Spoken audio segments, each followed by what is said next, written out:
일제강점기 강제징용하면 떠오르는 곳, 일본의 하시마섬, 일명 군함도입니다. 조선인 수백 명이 1000m 깊이의 해저 탄광에서 강제 노역에 시달리다 120여 명이 숨진 곳입니다.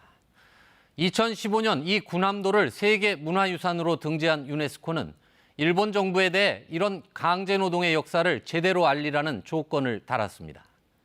하지만 일본 정부는 시종일관 외면해왔습니다. 군함도 현장을 실사해온 국제기구가 이런 일본의 행태를 역사 왜곡으로 결론짓고 시정을 요구했습니다.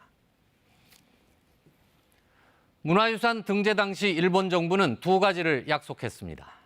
1940년대 수많은 한국인이 자기 의사에 반해 동원됐고 가혹한 상황에서 강제노역한 사실을 알리겠다. 또 희생자를 기리는 조치를 취하겠다는 것이었습니다. 하지만 약속은 지켜지지 않았습니다. 군함도에서는 강제노역은 사라진 채 일본 근대화에 기여했다는 자화자찬만 요란했습니다.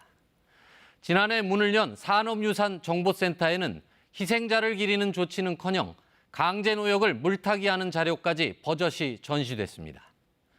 일본은 문화유산 등재 이후 2년마다 제출하는 이행경과 보고서에서도 약속했던 후속 조치를 누락시켰습니다.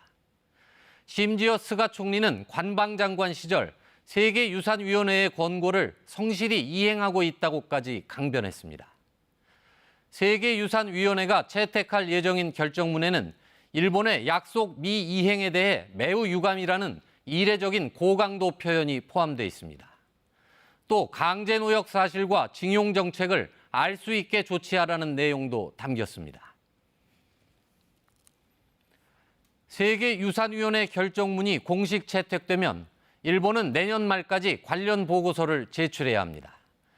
나라 안팎에 빗발치는 비판에도 요지부동인 일본 정부에겐 강한 압박으로 작용할 것으로 보입니다.